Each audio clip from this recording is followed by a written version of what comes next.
a sneak peek at what's coming up next. No one is born autistic, Nick. That's just liberal propaganda. I hope nobody clips that out of this episode and goes, this is what these assholes think. That's liberal propaganda. The mainstream media has twisted your brain and warped your thoughts. Oh, thank you, Robert F. Kennedy. I installed vaccine needles into the chairs, so when you sit down, you just get like a full acupuncture Acupuncture of autism. of MMR needles.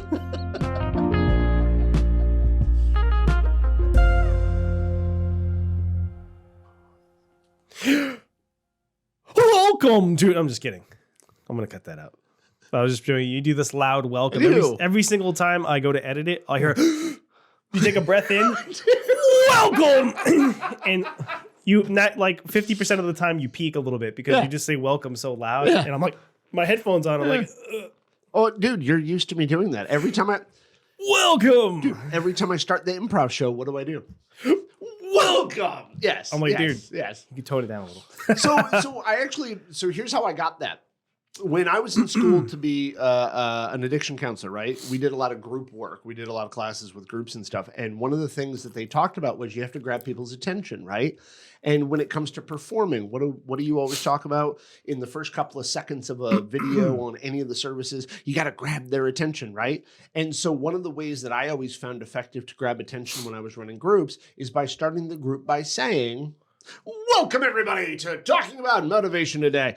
And welcome everybody to Talking About Heroin. Yeah, like I always had like this no kind of big presence moment right up front. And then I would kind of tone it down and I would talk about stuff and whatnot. And that's kind of what I do here. I kind of do the welcome to On the Spectrum podcast. My name is Nick and this is And so are we recording right now? Yeah. Oh, great. So this is going to all be bonus material. Sure. You really have a really hard time with like editing stuff on these episodes, don't you? All right. So anyway, let's start the episode off appropriately and welcome to On the Spectrum podcast. My name is Nick and this is Snick. Just kidding. Steve. I got a story about that nickname. So, as I always do at the beginning of every episode, I let you know that me and Steve do not presume to be experts of anything whatsoever. We just happen to be two human beings who are living on the spectrum, who have autism, who are low support need human beings, level ones. I could say a bunch of other things. But here's the thing about it. We're not experts in anything. We've got some information. We've looked up some stuff like a lot of you. And we're just going to kind of talk our opinions and talk things through that affect the community and also that affect us in our interactions with other people in the NT world, as well as you may hear some things that you don't like that might offend you. We might use some language at times that is a little controversial or taboo to some people. That's okay, because that's part of the conversation to have is different language. So with all of that being said, howdy friend, our topic for today. So I don't have, usually we say a specific name for a topic, specific, title for a topic. I don't really have a good topic title, if you will, for this, because it's a topic that spans a lot of conversation and a lot of different pieces. What I can say, though, is it is kind of a predominant conversation inside the autism community, and more specifically, the neurodivergent community, because we are... Part of the conversation of today's topic is talking about accommodations and also what it is we're asking for, who's asking for it, what level we're asking for it, how it affects people, all that kind of stuff. As well as I want to talk about responsibility to it. Like who's responsible for what when it comes to the accommodation. And here's how I kind of came up with this idea. I'm kind of babbling, aren't I? Yeah. So here's how I came up with this idea. Babylon 5. Exactly. Which I did not think sucked as a TV show. I actually kind of liked it. All right. So here's how I came up with the idea.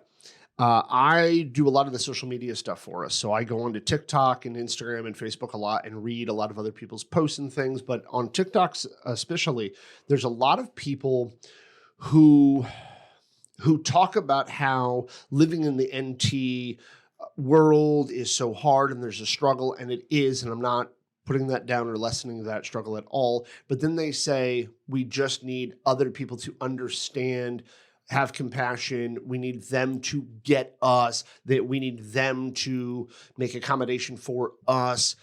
I hear that often, And it's almost as if we're saying that the world has to change for us because we are different, but yet these same people put videos out and say it's not a disability, we're just different. Oh, we can't do anything about it. It's just this thing. Everybody just needs to accept that this is it. That's all there is to us. This is how we behave. But yet in that conversation, they kind of diminish other parts of the spectrum and ignore other parts of the spectrum, as well as some of the things that they're asking for as far as like recognition, accommodation, representation, other things like that. Like it's almost as if they're just going to sit there and everybody else needs to do something around them. Hopefully that didn't sound too demeaning. I heard myself back and I thought maybe. So anyway, so on that topic, Steve, do you know where I'm going? And can you help me kind of narrow in my shit a little bit? You're saying that you're a grumpy old man. And you're an asshole. Yeah, well. You had your Principal Skinner moment where you're like, no, it's the children that are wrong. That's you. All right. So I'm trying Could it to be a mod of touch? Yeah. No, it's the children. So I'm trying my best while having this conversation with you right now while we're recording. I'm trying my best to say this succinctly and say it thoroughly and clearly, but it's not really a clear-cut thing to talk about. So specifically, I was watching a video about somebody talking about how NTs need to just. Okay, and that was their statement. NTs need to just something, right? They were talking about a specific issue for themselves, so I'm not going to finish the sentence, but it was, you really did pull up, Principal Skinner on the screen. Okay, not that any of you can see it, but we have a screen that we use so we can see some things when we pull it up and whatnot, like clips or whatnot. And Steve's going to pull it up for you now. So if you're watching this on video, you might be able to see what he pulled up. But he basically decided to show me the meme of Principal Skinner. There it is. There it is. Thanks, Steve. So anyway,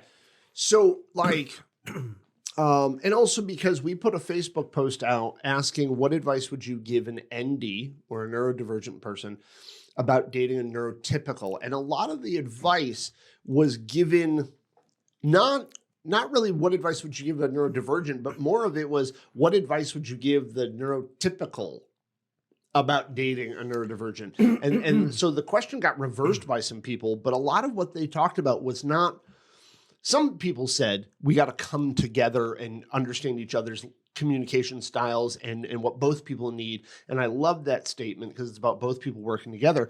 But there was a vast majority of comments that I saw that I responded to where people said things like, well, they just need to know we're different. Oh, don't ever date a neurotypical. Like a lot of people were like, just don't do it. And it's that that's also part of what I'm talking about, because instead of the vast majority of people saying we all need to come together and all need to learn from one another, they immediately were like, oh, screw those people. Let's segregate ourselves from the NT world. And so this got me thinking about, like, if all these people are saying that we don't fit in the NT world, that we have social deficits. I'm sorry, some people don't like saying that we have social deficits. We have social differences. And because people like to say that we have social differences, that NTs, they don't say what they mean. You got to read into it, all this other stuff. So they're playing by a different rule book. And if they're playing by a different rule book, why are we not advocating for people in our community to learn those rules? Why instead are we outcrying, where some people are outcrying and saying that they just need to change their book? Why are we not saying let's learn their book? I think, unfortunately, anytime that you are part of a minority group, you're going to experience that sort of thing. I'm just looking at the context when of I say you saying that. When I say minority group, I mean that neurodivergent people are the minority. So I'm not talking about racial minorities, if that's what you're thinking. No. Saying, I just thought it was interesting you saying that because we're both white males. But it might also apply to people who are ethnic or racial minorities as well. It might.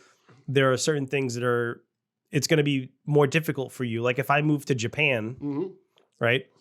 If I move to Japan, I can't expect Japanese culture to cater to me because I'm coming into an environment where I'm the minority. That's right. And I don't know if I'm sounding like a Republican right now or something like, oh, they're trying to change us. And that's not what I'm saying. I'm just saying that there's certain situations where it's always going to be like that regardless. Yeah. And that doesn't mean that we shouldn't try to get neurotypical people to try to understand autistic or neurodivergent people better, or understand the way that we function. I think awareness is important. I'm just saying that that's just part of the natural struggle of being not what the majority is. Right. And I'm with you on that. And maybe I should have started off with, telling people, or maybe not, that some of this conversation might sound ableist to some people, that might sound exclusionary, might sound like we're trying to cover up autism. And that's not at all what we're trying to get at, or at least that's not what I'm getting at. And I'm pretty sure Steve agrees with me with some of this stuff too. But it's kind of like the example I gave you before, or I kind of said before as my analogy for this. If you go to another country, so I'm kind of glad you brought up Japan there. If you go to a foreign country, okay, a country you've never known anything about, you don't speak the language, whatnot, and you get there, what would you do when you get there? You would learn about it. You'd learn how to talk their language. You'd learn their customs and cultures. But if you couldn't necessarily, you'd find a guide, right? You'd find a tour guide. Yeah. So if we look at this premise of like the autism world, and I'm going to specify not just neurodivergent in general, even though there's a lot of different types of neurodivergency and people, have their own struggles. I'm going to focus on autism because that's what we are. So we got the autism culture, autism world. We got the autism rules. We got the autism, social expectations. But then we've got the neurotypical, right? Or as we used to refer to them on the show, the normies. But we got the neurotypical, right? I just think it's fun to say that. I know you do. And I think it's funny too. Even though some people might find it offensive, I just say it in jest. Yeah. Funny. Yeah, I mean, if people haven't figured it out, we sometimes say some things just for absurdist sake. But so we've got these two cultures, right? But neither one of these cultures are talking to each other. Have you tried introducing yeast? Cultures? Yeah. That makes sense. Never mind. Okay. I'm with you. So NT World tries to figure us out, but from their perspective, right? And some would say, well, there are strong autistic voices out there they could listen to. I have yet to find, let me rephrase, not often do I find a strong autistic voice that is trying to advocate on our behalf who has a good perspective of autism in general and is willing to talk with. Instead, they're willing to talk at.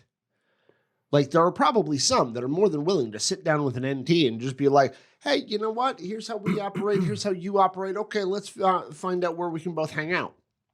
But then like NTs are trying to look at us, but they see it from their point of view. But we're looking at them from our point of view. And it doesn't seem like, from looking at TikTok and Instagram and whatnot, that either side is really trying to understand one another in a real way.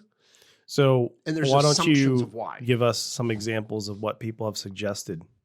So, like, when it comes to some of this, like I said, for our post on Facebook, people said, don't bother dating or being in a relationship with somebody who's neurotypical because their personal experience didn't go so well. But as we all know, human beings in general, some people are going to get along, some people won't. Well, it depends on the individuals involved. Right. It depends on the NT that you're dating, and it depends on the autistic or neurodivergent person and how well the two people get along with each other, because maybe a lot of matches between NDs and NTs won't work out well, but some of them will, because it depends on, there's too many variables. But that's kind of what I mean by it when I'm saying that these people are just automatically exclusionary from NTs. Yeah. Because they're not looking at the individual human that they dated. They just look at the fact that they're autistic or neurodivergent and that person's not. But there's more to it than that when it comes to relations of a human being. So communication, like at times me and you don't necessarily communicate great with each other, and we're both autistic. And we've been working together for 7 years, almost 7 years, or just over 7 years, something like that. But for quite a few years, and yet we That's because you're an asshole. That is a true statement. And sometimes you seem like a Oh. Chat GPT. Oh. Yeah. You sound like a robot sometimes. Yeah. So that's one example. Another example is like people, people need to be more understanding when we're being overwhelmed sensory wise. Okay, cool. And that's something that makes sense.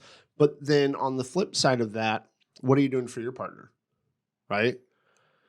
So I'm going to lean into that side of the conversation. I don't think I transitioned well, but so hold on. Here's a question I'm going to pose to you on this. I just thought of this. I'm going to pose this to you because I'm trying to get a lot of information out, and I'm like focusing on the time of this. Anyway. I was trying to comment on what you said about your spouse. Sorry. So, yes, I think that it is important for if you're in a relationship with somebody who's different than you, if they're, regardless of what the difference is, trying to, if you're serious about the relationship, trying to understand them a little bit better, whether they come from a different socioeconomic background than you, different ethnic background, whatever it is. Yeah. When it comes to brain types, right. I think it's important for the NT to try to understand how the ND thinks and the ND to understand how the NT thinks a little bit. However, the caveat being, it's probably easier for the neurotypical to be understanding of the ND because of certain things that, certain issues and problems that we're going to have to deal with that they won't. Like if you have ADHD, there's certain things that are going to affect you that might make it more difficult for you to adapt your behavior for the NT person. And the same thing with autism, like sensory issues, for instance. The NT is going to have to be understanding. And if you're in a situation where, you know, the NT would like you to behave a certain way, it's going to be harder for you to give ground in areas that affect you because of your. But they got stuff going on too, and not to just, you know, I'm not playing devil's advocate when I say that, but they've got stuff going on for themselves too.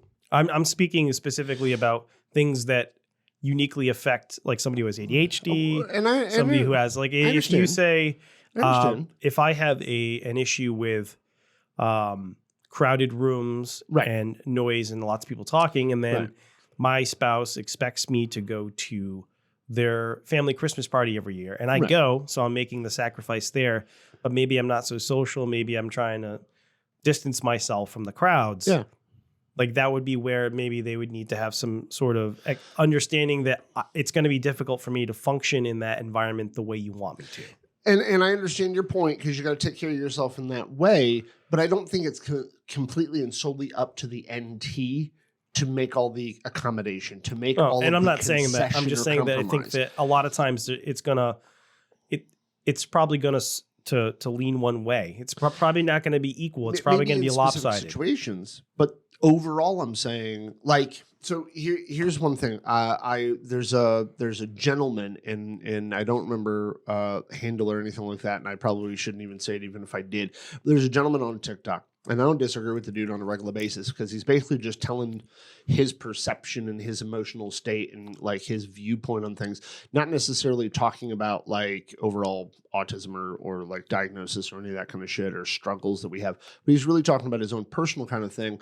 And I watched a video this person did, and they were talking about how depressed they've been for like a week, right? And how nobody could love them or be in a relationship with them because they're so depressed. And all they want to have is somebody to love them, right? Which all of us do. All of us want somebody to just love and accept us, right? But it was kind of the way the person was wording it that kind of made me go, yeah, but what are you doing for you? Can anybody find you somebody to love? Thank you, Freddie Mercury. All right. I just, while listening to this person talk, and I felt bad for the dude because I've been in those moments too, so I can identify with it. But like, what are you doing for you is kind of a question that came to mind to me. Yeah. And when I've watched a bunch of videos on Ladies TikTok, and gentlemen, Jordan Peterson, thank you. Welcome to the podcast. God. Oh my good God. Okay, you know what? For one, yes, I do counseling, and so I do believe in therapy. No, I'm kidding. And that is a basic therapy premise of just we can't change the world, but what can we do to help ourselves? Well, you have to get your bedroom in order before you can conquer the world. Is that what he says? Something like that. Something like get your bedroom in order? No, what he says is fuck. and I know this is weird going off on a weird Jordan Peterson. No, that's fine. tangent, Let's go on this because tangent. a lot of people don't like him, or he's controversial in some circles. But he says that a lot of people have these grandiose ideas. They want to change the world. They want to do all these different things, especially when you're younger. Like, you want to go out there and you want to make a big difference in the world. Right. But it's hard for you to make a difference in the world, have an impact, if you can't even sort yourself out first. So what he talks about is getting your personal shit together. Right. And he said, if your life's a mess, start with something small. So he says, what he usually says is, clean your bedroom. Yeah. And people make fun of him for that. People make jokes about it. Like, oh, he says, clean your bedroom. That's good advice. What he's saying is, if your life is full of chaos, take one little piece of the chaos and make it organized. And put that in order, and then you can add to that order as you move forward. So he's saying, you start small steps. Maybe organizing your bedroom is too much. Maybe it's a huge mess and it's overwhelming and you can't do it. Right. So start with just your sock drawer. Start with just part of the room, and you break it down. How about just on top of the nightstand? Yeah. Right. Yeah. So that's what he talks about. I talk about that with people too. Making fun of you and calling you Jordan Peterson. Right. And I don't disagree with that idea, because that's a pretty standard kind of thought process in counseling and in therapy. I don't agree with that guy on a regular basis, but there are some things I agree with.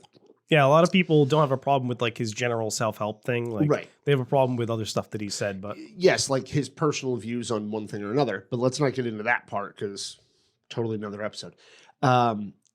But I agree completely with the idea of what are you doing for you? Because and I'm not bashing this person on TikTok by any means, because that's their journey, that's their way of things. And maybe that's what they're using their TikTok for, is a way of them to be able to express and get their shit out there. And I think that's a beautiful thing. Has he tried OnlyFans? Oh, good God. Wait, you mean to get companionship or to get people to watch him? No, well, maybe both. Maybe generate some cash that way? It's a companionship. Yeah, he's not a bad dude. Like, he's not a bad-looking dude. Some of the most insecure dudes I've ever met were actually good-looking, attractive guys. Oh, yeah. Who just don't know that they're attractive, or don't think they're attractive. Don't think they're attractive. Yeah. And maybe, it is what it is. Mm-hmm. But I guess I'll say what I was going to say. Yeah. Say whatever it's going to be. This may be controversial to some people, because I know as soon as I say something like this, there's a lot of people out there who go, but you know what? Hold your thought just real quick. Just so anybody can hear me, anybody who listens to this podcast, please understand that me and Steve are human beings, which means there are some subjects that we don't know a fuck ton about. And so we might say some ignorant shit. I don't think that what I'm about to say is ignorant. It's just that I'm just throwing it out there for people, Steve. Anytime you say something one way or the other, yeah, somebody's always going to bring up the exception or I would say, generally speaking, right. And this is neither, I'm not saying it's fair or this is how it should be. Have I argued the exception to the rule? No, I'm not saying. I'm just saying for anybody listening. Yeah. Women are fairly or unfairly, however you want to say it, judged more on their appearance, right? So, agreed. An attractive young woman, yes, it's much easier for them to get attention from guys. And I'm saying if you're a young, good-looking guy, you're still not going to have it necessary. You might have some women who will approach you, but for the most part, socially, typically men still have to do most of the approaching. So I know somebody out there is going to be like, well, I've chased after all my boyfriends and blah, blah, blah. I'm like, I know. But I'm speaking in general. Yeah. I'm saying that.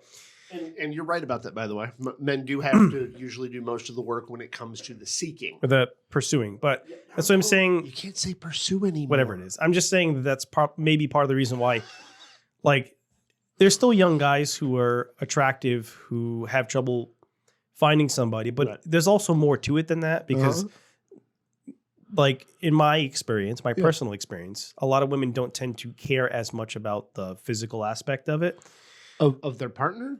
Yeah, I mean, they want a guy who's attractive, but I'm saying there's other factors that might be more important than just looks. So if you're a young, attractive guy, women might still reject you because of other reasons. Yes. Because they're looking for, their standards are probably higher. Like a lot of guys will date. I was actually just talking to somebody about this, and it does tie into what we're talking about today in a weird way, but it ties into it. And this is just my personal experience. If you're a young guy, that also counts against you. Like if you're a 21-year-old guy, it's going to be hard for you in a lot of circles to date, because typically women want to date somebody who's a little more mature, maybe a little more. So if you're a 21-year-old woman, a lot of 21-year-old women will date maybe a guy who's a few years older than them. A few? Or whatever. But they want somebody you're who's right. a little more stomach mature. I'm not saying everybody. This is just sorry. general speaking. But the problem with whenever I talk about things in general, even if they are generally true, I know that there's always people who are like, "Well, that's not true for me, or that's not true for this." There always I is. know, but we're speaking in general terms. So I'm just saying, generally speaking, guys, you can be a young guy, and I can still see you not being successful dating, being a young, attractive guy. Right. If you're an attractive guy and you're then once that guy hits like 30, and especially if he's doing well financially, then it's going to be much easier for him to find. Well, being financially stable is something that makes a man more attractive to people. And I'm not saying women, by the way, I'm saying to people, because financial stability is also viewed as a responsibility and a maturity, even though I've known dudes who are way more responsible and mature and they were broke as fuck. But the dude who made a lot of money also had the ability to spend a fuck ton and seemed more attractive. When it comes to that maturity thing, you spurred something in me, and then I want to go back on topic. You said younger women sometimes or often date older men because they view them as more mature. Age don't mean maturity, and that's a misconception. But the perception is that the 21-year-old guy also is immature. They also, if you look at it like what a 20 or 21-year-old guy actually looks like, they look really young, right? At least from our perspective, like. If you look at, for some reason, like if you look at a 22 to like a 26-year-old woman, they look like a woman. They look young, but like for some reason, like a lot of 21-year-old guys still look like they're 16, in my opinion. And I think there's a certain thing, at least I've heard women say this. A lot of women will say when they look at a guy who's like 20, 21 years old, they're like, oh, he looks like my brother, or he looks like a boy. They want somebody who looks a little more rugged or manly. So like if you still have a lot of boyish qualities when you're I'm saying when you're 22, 21 years old, you still have a lot of boyish features. Like if you look at pictures of me when I was 21, I look very boyish. I still look. Dude, the second you shave, you look like a 21-year-old. Okay? I look like I did when I was, well, not now, but I'm saying when I was 22, I still look like I was 17 years old. Yeah. I gotta tell you, if me and you decided to shave tomorrow, we could fucking make a much younger audience because we both cut like 10 years off of us. Sorry I went on a tangent. No. I think it's actually valid because it kind of goes into what I'm talking about a little bit, or what we're talking about a little bit, because it's again about how we perceive things and our expectations about things.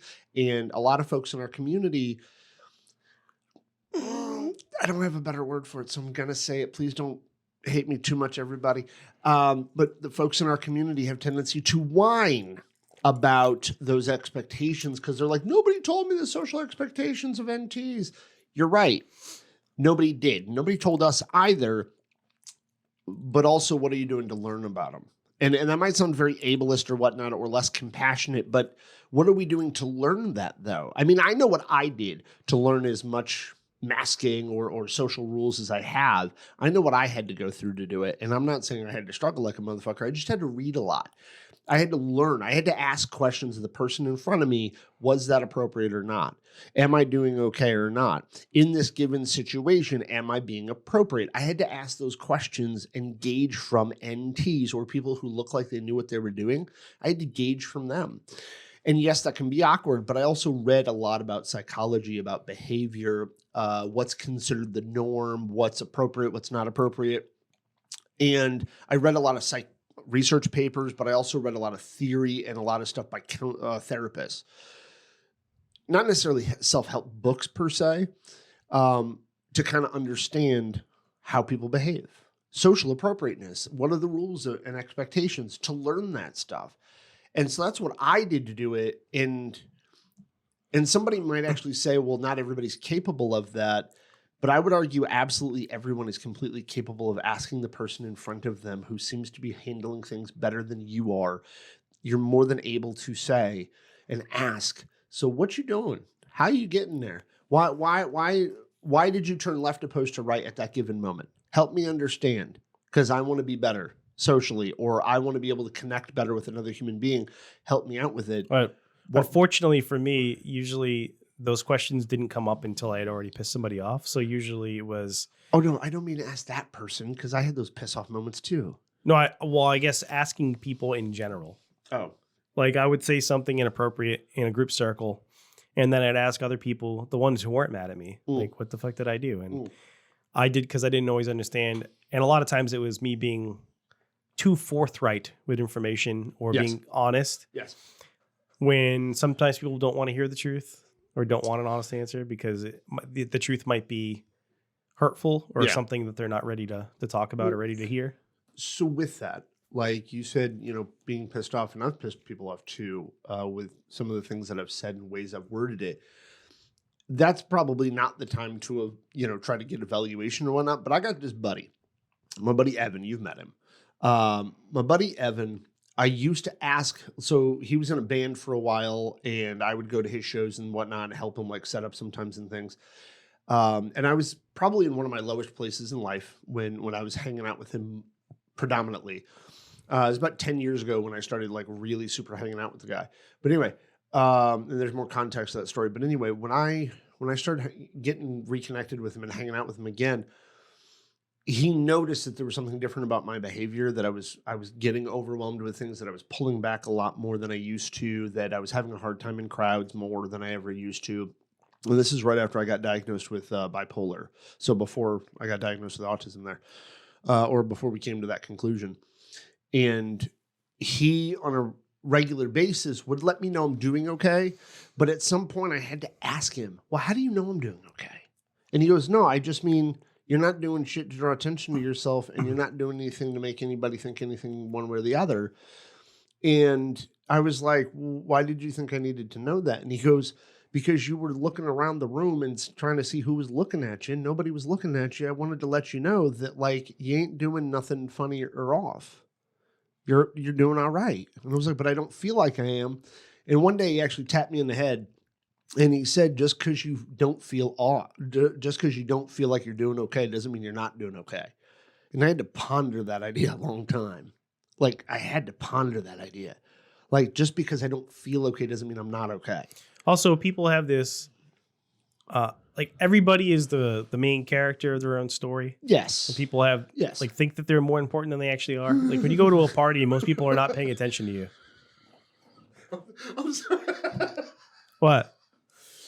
It's most people don't give a fuck. We're performers, right? I used to We're like. I used to actors, go and to. yet you're saying we're not the most. Well, so when important I people. was younger, like when I was in my 20s, and I would go to a party or something, I used to worry about what I was going to wear, how my hair looked, because me too. I figured people like, oh, if I wear this, I'm going to look ridiculous. But then you realize over time that most people don't give a fuck. They're not looking at what you're wearing. No, they're actually so preoccupied with what they're wearing and how they look, they don't fucking care. And the only people who do draw attention to it are, well, if maybe somebody who wants to like purposely pick out things to make fun of somebody or tease to make somebody. themselves feel better. Right. Yeah. But the kind of douche in the corner. But I do notice a lot of those things. Like if somebody's wearing something that's off, or like I look at a crowd and I pick out things, but that's me. Do.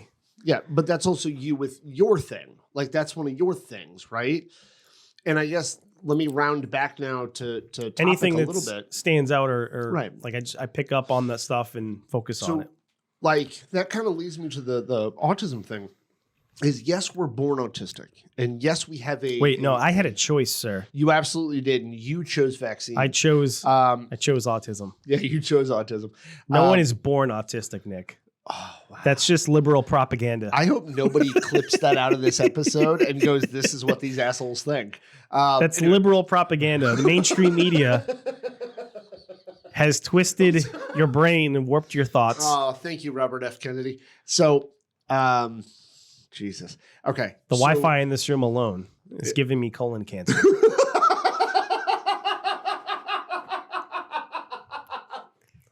I installed vaccine. It's literally right there too. I installed vaccine needles into the chairs, so when you sit down, you just get like a full acupuncture of autism of MMR needles.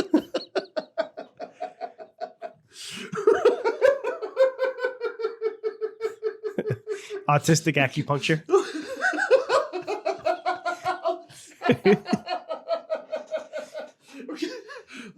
It's just the entire image in my head of that is hilarious. I'm definitely clipping this out.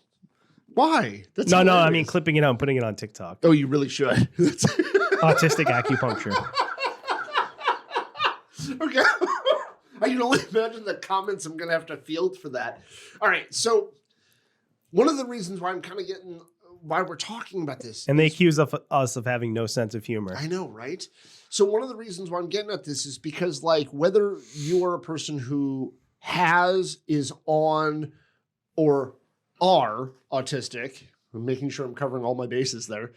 I don't really care which word you use. Neither I don't fucking.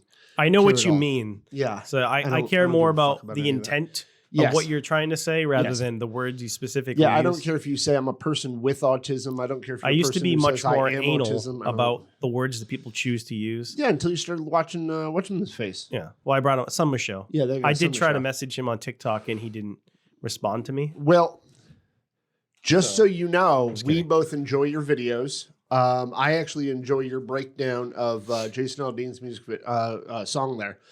I just saw it the other day. Did you see that one yet? Yeah. Okay. So let's not talk about that. But it was a good clip. People should probably Nick is watch from a it. small town. And he can tell you. Actually, I am. that- I was born in a town called Effingham, Illinois. And he can tell you that Tiny, they tiny don't place. play over there. Nick used to sit out 3 years old on the patio. I would with- like to mention that I've actually never heard the song. He used to sit out on his front porch with Never heard it. some buckshot loaded. Oh, good God. I was so tiny when I lived there, okay? I have no idea what people do in that fucking small town. I heard part of the song. I've never heard any of it. Well, I mean, Summer Show had, I think, a lyric or two on it, or maybe I'm thinking of a different video. But a couple of people have put like lyrics on their screen of it, but I've never actually listened to the song. I'm It not wasn't- even planning on it it's- either, but The lyrics themselves are suggestive, I guess, in a way, but it's more so the music video is what yeah, people had a something problem with. about a courthouse 'Cause they that were somebody showing, was lynched in front of or some shit. They were showing clips from different protests and riots, and they were clearly referencing like Black Lives Matter protests and stuff like that. So, and like some of the rioting and stuff that went on, and Right. so But wasn't he trying to say that if you try to do that kind of rioting and damaging a property, try that in a small town and everybody will band together and fuck you up? Isn't that what he was trying to say? sort of, yeah. Oh, so I kind of get it, I guess. Yeah. I guess. It was also a big Um, mass shooting at one of his concerts. Where's the Vegas one? Was Yeah. that Jason Aldean? Mm-hmm. Oh, where the old white guy in the hotel? Yeah. Oh no shit! Bag of weapons and bag of guns. Where's our producer? I think my coffee. Blech. Well, And when I say producer, I mean technically, I'm the producer now. I SO. got the keyboard. yeah, for now. And Anyway, mouse I've here. got so I can't use my on the spectrum cup right now. It'll be in the next episode. So anyway, I'm not going to leave that on the table. Okay, so I got to get back to where we were. So I want to kind of talk about why are you bringing this up, dude? You're going to distract the shit out of me. You don't have to respond to everything I put up on the I screen. know it's going to distract the shit out of me. Anyway, All right. so not right now, guy. Not right now. Anyway, so when it comes to What? Am I distracting you? can you please get that off the screen? No one can see. No one but me. It's gonna You're never gonna tell anyone either. It'll be like the Nope, briefcase from Pulp Fiction. Yeah, exactly. Yeah, I'm not saying a We word. good? Oh yeah, man. We good. Yeah. Wow. What did he say? We happy? We happy? And then Vincent Vega is like, oh yeah, we happy. Yeah. All right. So where was I? Oh, so when it comes to like, what are we doing for ourselves to help ourselves in situations? And like one thing that I've heard people say is, I was born autistic. There's nothing I can do about it. And I'm not saying that to cure, to get rid of, to suppress you being autistic. But what I am saying is like, if you don't know the social rules about going to a movie theater, well, look them up. If you don't know how to play guitar, So I you shouldn't look it take up. my shoes off and put them on the seat in front of me? Right. You shouldn't reach up between the cushions and try to tickle some bum. No, don't do those things, right? Like, if you don't know something, look it up. What about people who And- there's lots of people who are not autistic who still don't understand societal rules and expectations for Look things? them up.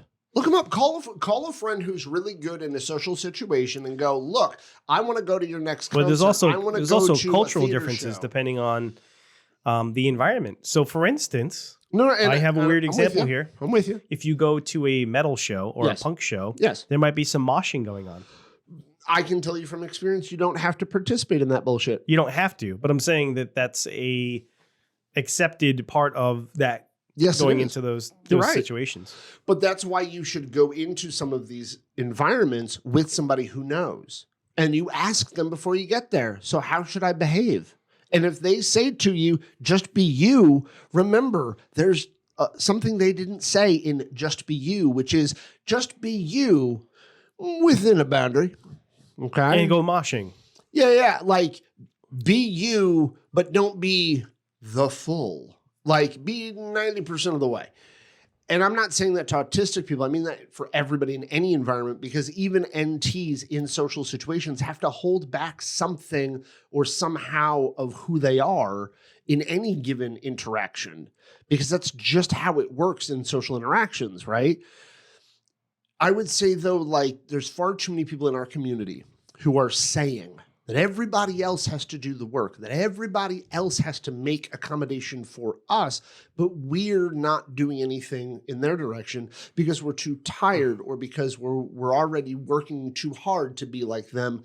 But are we really working hard, or are we just expending a fuck ton of energy in shit that ain't helping us? Yeah. I mean, because as like a counselor, I do end up having that conversation with people about what are they doing and is what they're doing working for them or not? And we need to evaluate that. I think we should just go full tilt like that guy in our comment on YouTube who said that no one should ever make any accommodations for any autistic people at all. There you go. Oh, that guy was a special little man right there. There's a gentleman who commented on a Temple Grandin video and said that if you need to request accommodations, then you just shouldn't work there. Right. And I don't know.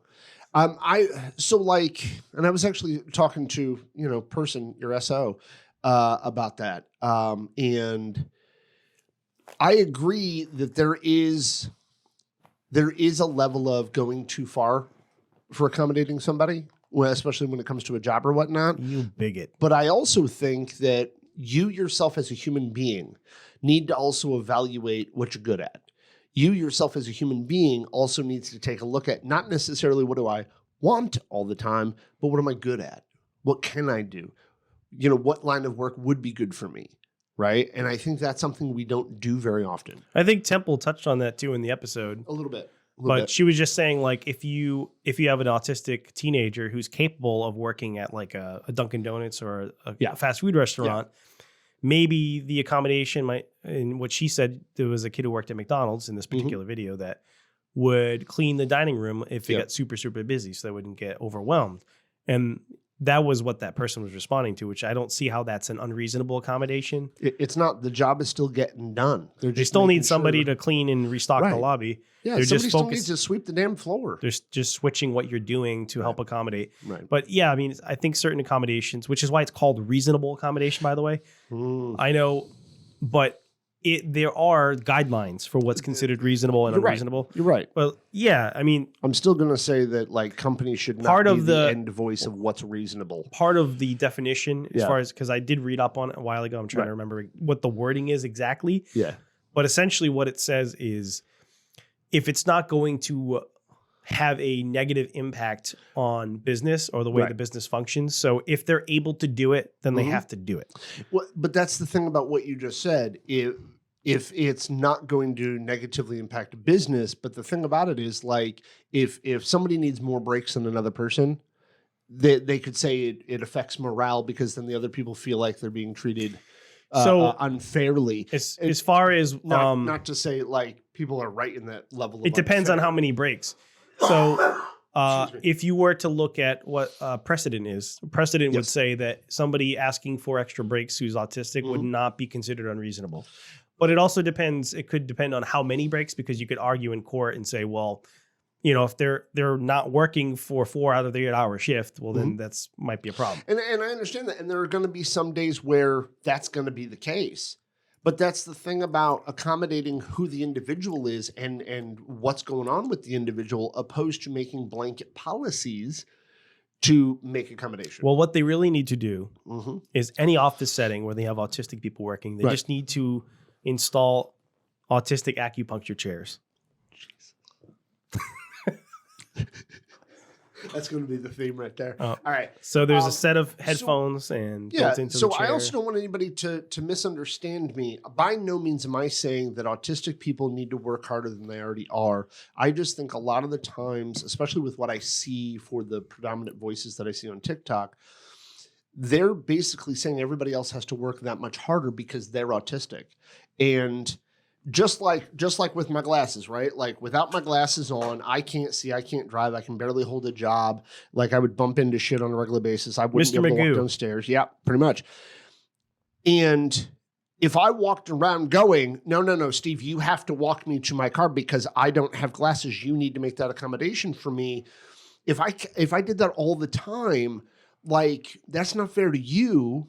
And that's also me being dependent on you to take care of me when all I need is a little bit of taking care of me. But having glasses is also dependent on me going to the optometrist, getting my eyes checked, going to the store and getting my glasses, having a job so I can buy glasses.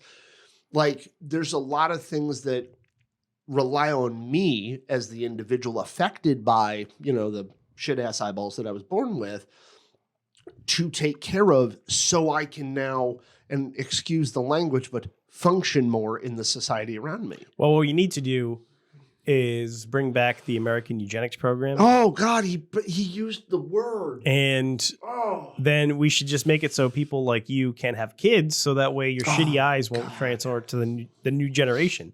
The next generation will not have your shitty eyeballs. Okay. I mean, I got no issue with that. Oh, wait, kidding. that's right. I've already procreated. So, haha, I beat you to the point. All right. All right. By the way, I don't actually believe in eugenics. Neither It's a one of joke. us agree with eugenics. He's just kidding. I can't believe we actually have to I say joke. that I shit. actually like joking. The reason why I joke about the American Eugenics Program is because a lot of people don't know about it. They also don't necessarily know completely about a lot of pieces to it. So Like, there's a lot of misconception about People it. But don't- it was a horrible fucking program. I'm it not was saying mostly it was good. Well, it was mostly state. It was state. So the federal government approved eugenics. Yes. But there wasn't like a federal run eugenics program. Right. It was state based. Yeah. But a lot of states had policies where they had undesirable types Right. who were not allowed to. When I said that in air quotes for anybody who's listening, Yeah. undesirable in air quotes. Yeah, he really did do it in air quotes. They weren't allowed to have kids. Yeah. They forced sterilized anybody who was, I guess, How many people were actually forced sterilized because of those programs? off the top of my head, I don't know, thousands. Okay. Look that up. That is definitely something to look up. So by no means am I saying that we have to get rid of autistic people or autistic traits, but it's just when people are talking about how everybody needs to understand them, I also notice a great deal of a fixation on their own level, right? On their own placement on our grand spectrum here. A lot of people who are level ones forget that level twos and level threes need a lot more support than we do. And without, what does that say? 60,000 people. Were sterilized in the United States as part of the eugenics program. Over 64,000 individuals were forcibly sterilized under eugenic legislation, 32 different states. It included people who had been mentally deficient. Labeled mentally deficient. Yeah, which is quoted mentally deficient. As well as those who were deaf, blind, and diseased. 2/3 of those sterilized were women. Yes. Wow. I didn't know that it was 2/3 women. Wait. The practice expanded to impact as many women as men by the 1920s. Utah had a particularly aggressive eugenic sterilization. No, the Mormons? What? Oh, it wasn't even like the vast majority of the country had eugenics programs. It was 32 different states. Wait. California had one? What were they, like Republican at one point?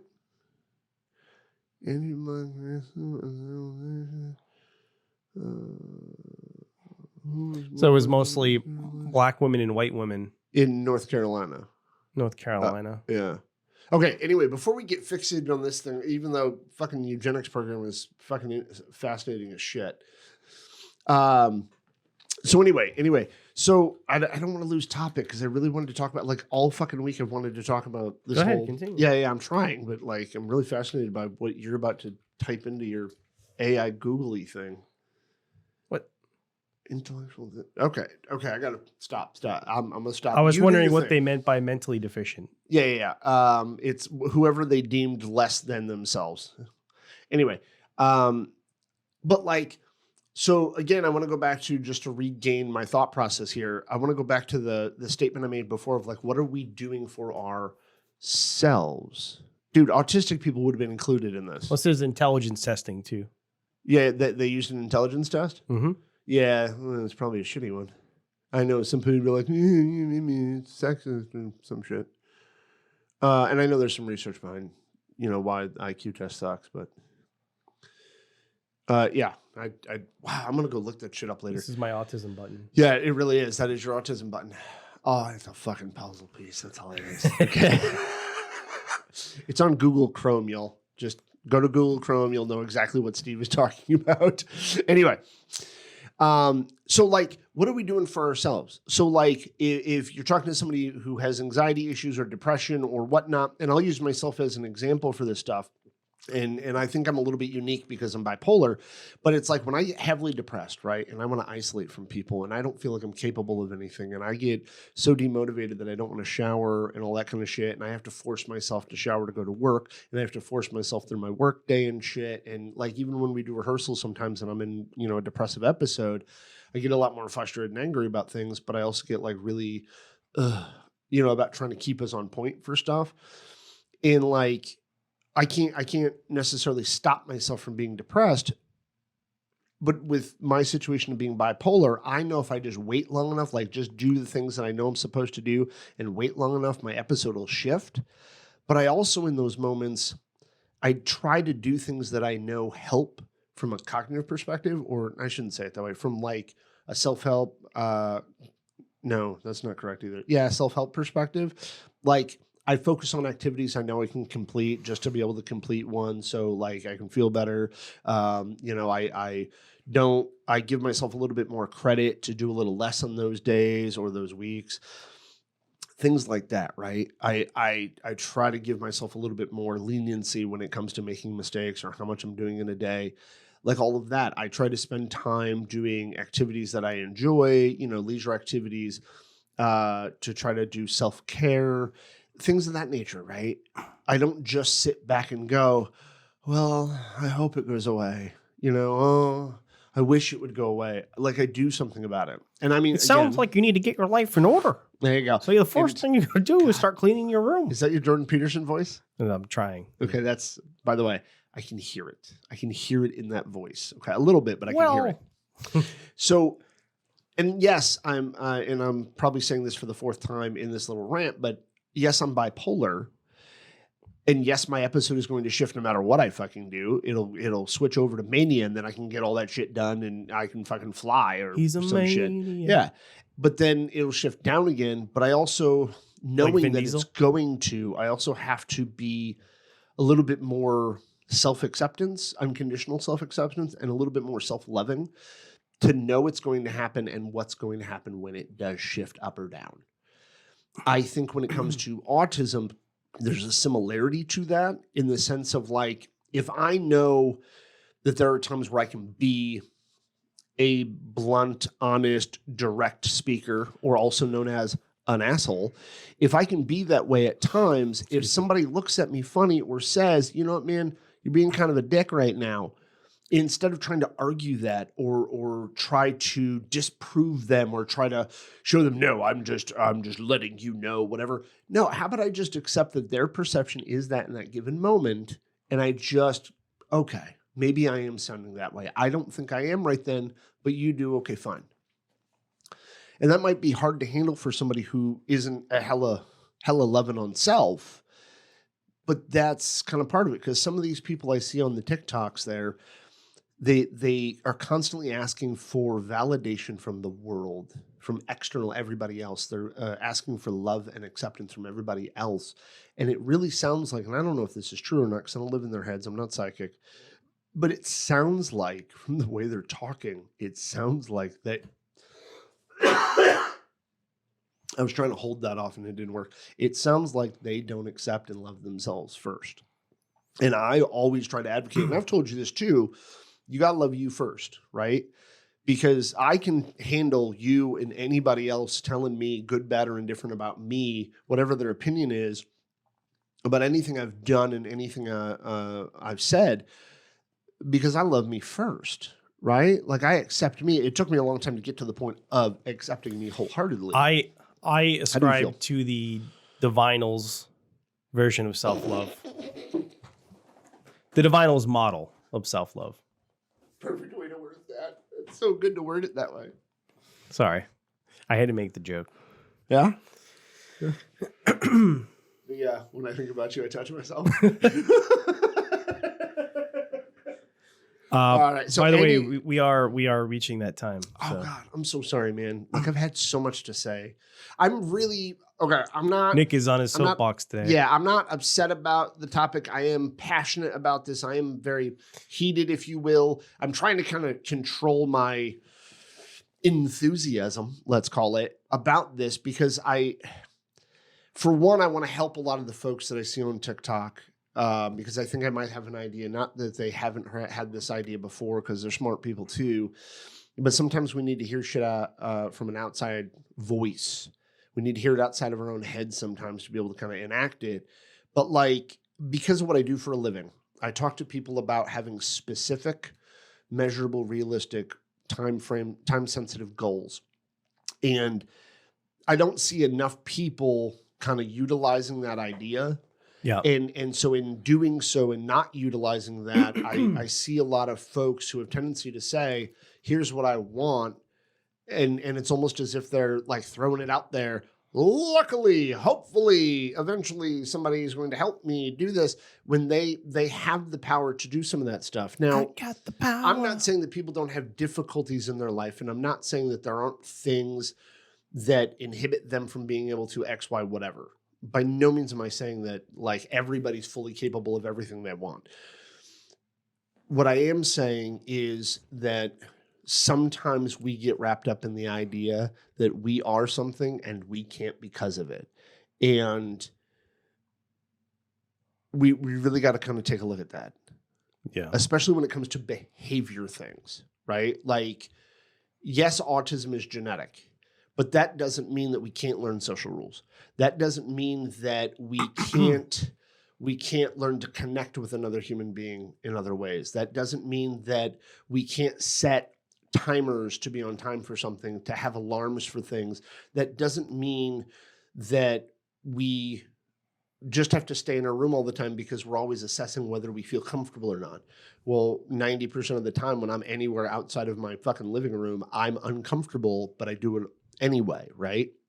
And like very uncomfortable regularly, but I still go out anyway. That doesn't mean that I'm trying to say that like there aren't people who feel more uncomfortable than I do when they leave the house, because there probably are. There are probably a lot of people. I'm just saying that there are things we can work on and help ourselves with. And I think that's kind of a little bit of what Temple was talking about on the other episode too. But I just really got fixated because I heard so many people say, and I read so many comments that said, the NT needs to be understanding. Well, the NT is a human being too, and that NT also has their own baggage too. They're not people. Apparently not. They're just there to make us happy. They should be subjects, and we should be their rulers. According to the Aspie supremacy people. I don't know. Well, the conversation we had with Ben, we're talking about having an Aspie world government. Or an autistic world government. Yeah, autistic world government. That's right. We'll fix everything for them. Yeah, we will. Well, we'll at least be far more practical and rational about it. Yeah. And probably more helpful. We'll have a good reason for our death camps. Yes, exactly. Exactly. Oh, Jesus. He said death camps. I had so many jokes for that, but I'm going to hold those off. Did I make sense this episode, man? Like, I'm questioning that in my own head. Did I make sense? I think so. Okay. I just was all right. Trying to lighten the mood a little. You did, and I actually appreciate it because I got a couple of good laughs in there, so I appreciate it. Right. So, by the way, I do hold the patent for the acupuncture autistic chair. He does. And apparently the cure for autism that you created a couple months ago. That's right. So, anybody who's listening to this episode, it's part of the new Coke formula. Oh my God!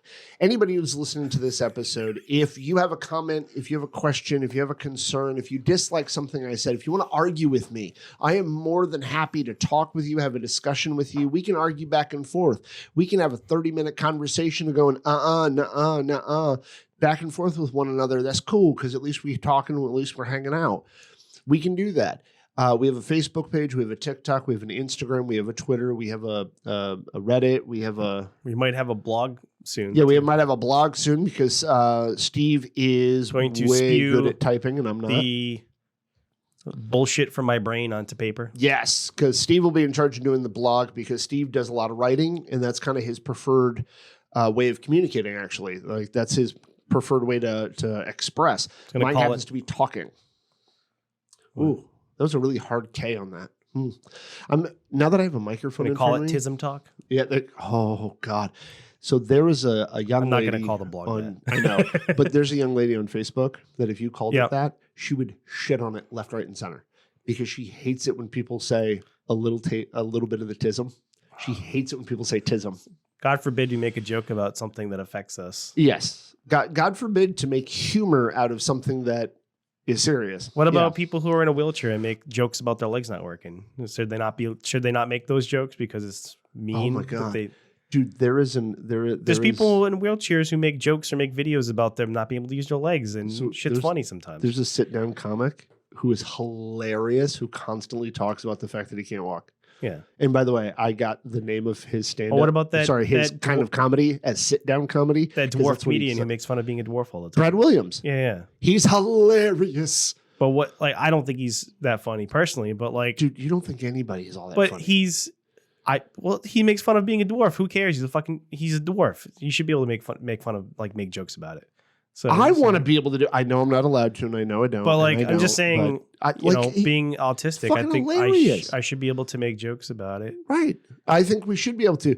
I honestly think that part of a conversation or a part of a way to move forward in a conversation about understanding and compassion, I honestly believe part of that is allowing people to make jokes. Well, I think also no matter who you are, people will say that it is okay to make jokes, but I think the people who will disagree with us will kick back and say that you have to be, you also have to be aware. So like if you're making jokes, it depends on the kind of joke. Like certain things might be too insensitive so.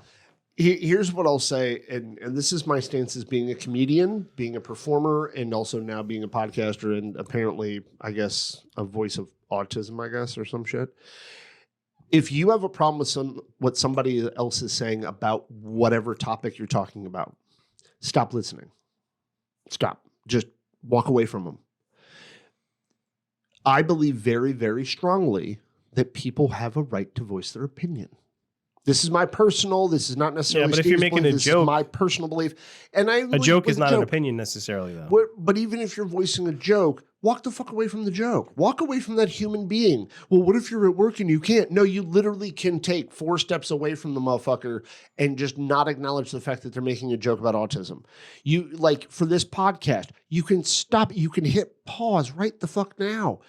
I don't want you to, but you could, right? And like for me and you, if we're somewhere, like I don't like hearing derogatory trans jokes. I don't like hearing derogatory jokes about the LGBT community. Yes, that makes me sensitive for being part of the community, but I get it. But when somebody starts making jokes in that line, derogatorily, by the way, those kind of jokes, I just turn off the TV. I pause the fucking show. I walk the fuck away from it because I do not believe in we should censor or control everybody's voice. I believe in voice equality, I'm going to call it. That everybody got a right to voice their opinion, regardless how dumb it is.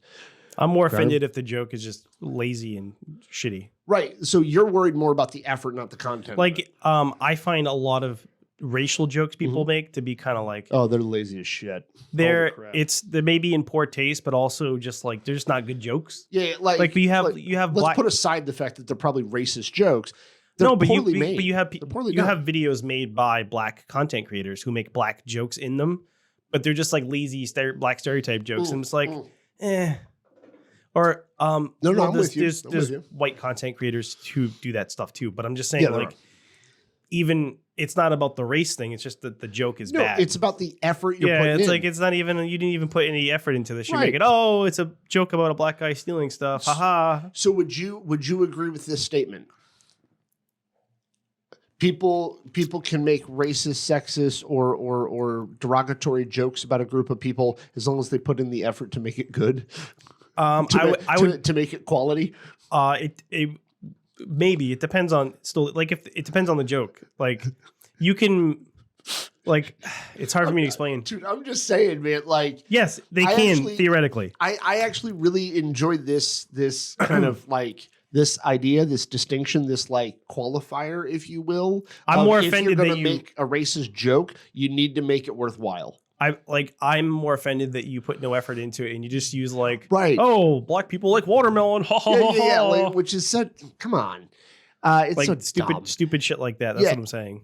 I really like this qualifier because, well, who gets to decide what a good joke is? No, put in some fucking effort to it. Like, if you're going to do it, you might as well do it, right?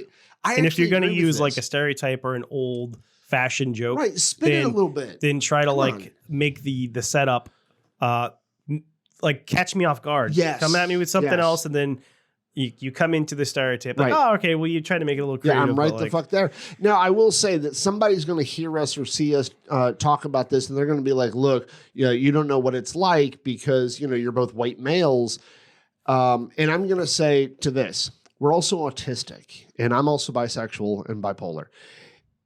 There are things about us that we've heard comments, we've had people look at us funny about. I mean, we've been autistic our entire lives.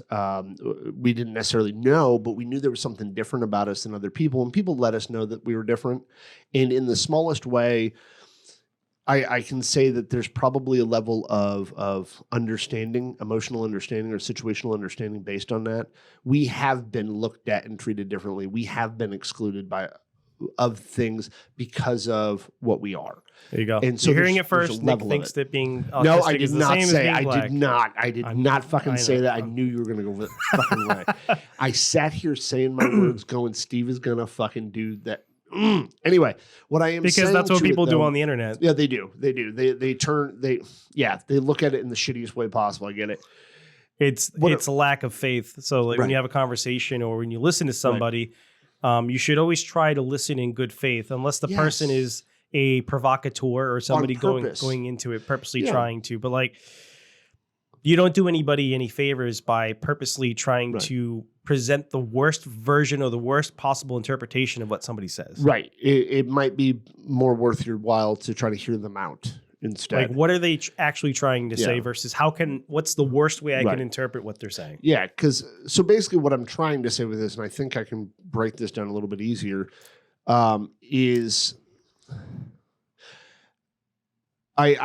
we do understand to the smallest degree, yes, it is the smallest degree, but we do understand what it is to be ostracized, that we do understand what it is to be treated as if we're lesser than other people for several qualities about us. To a small degree, yes, it's not as drastic as some other people, but we still understand to a degree. It's a horrible fucking feeling. And obviously people who deal with it on a more regular basis fucking feel worse, I'm assuming. Where was I going with this? We were trying to wrap up. Right. Where was I going with it, though? I knew there was a reason why I was equating that. There's a reason why I was saying that, and I fucking lost my point. Okay, well, on that note, Yeah, pretty much. All right. So I will try to regain my thought process at some fucking point. Anyway, thank you very much. Because I actually sprung this topic on Steve last fucking minute, 10 minutes before we were going on air? yeah. Yeah. So he'll probably do a blog post all about his opinion on this because unfortunately I dominate verbally. I will do a whole blog post about how the national symbol for autism should be data from Star Trek: The Next Generation. Hilarious. Hey, real quick, what? A couple minutes. Can I take a minute or two? Sure, Nick. All right. So I've been watching a show. Did you ever watch the show Scorpion? Came out a couple years back. No. Okay, it's more than a couple years at this point, I'm pretty sure. But it's called Scorpion, and the premise of the show, Okay. Like there's a history behind the show and there's like behind the scenes stuff about the show. But the premise of the show is 5 geniuses who all work together in being consults for like the FBI, I think it was, or Homeland Security. Okay. Being independent contractors for them. And the whole time I'm watching the show, I'm up to like season 3 or 2 now. 3, maybe 3. I was watching it with my son. And the whole time I'm watching the show going, if this show was made nowadays, they would just fucking call these people autistic. Especially like the main character, Walter, they would absolutely call him autistic right now because they keep describing all of them of having lesser social ability, especially Walter, and all this shit. Like they're smart as hell and they're all level 1s, relatively speaking. They're all level 1s. And I think the show's pretty damn good. I like it. It's got Catherine McPhee and Robert Patrick in it and Eddie K. Thomas from American Pie on it. And I don't remember the other actors' names, but it's a pretty fucking cool show. There you go.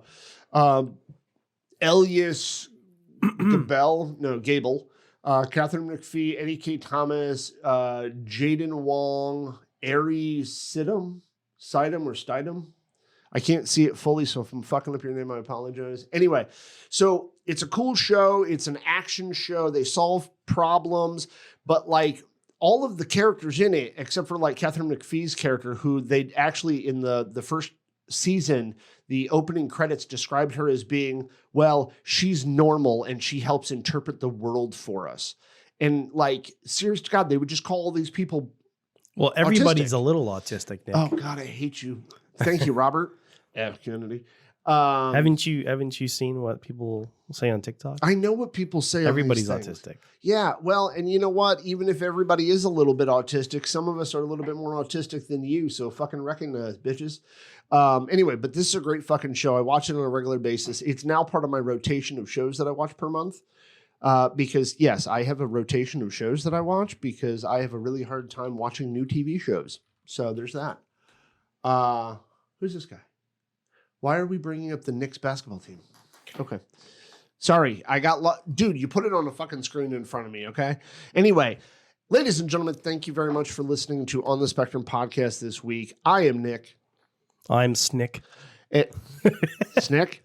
Okay, here's my story about Snick. When I was younger, when I was in my teenage years, I expressed, and I guess several times I expressed suicidal ideation to some folks, and so they started calling me Snick, Suicidal Nick. Oh, okay. Well, just because last episode you called yourself Snick. So. Yeah, I am Snick. Yeah, I didn't mean to.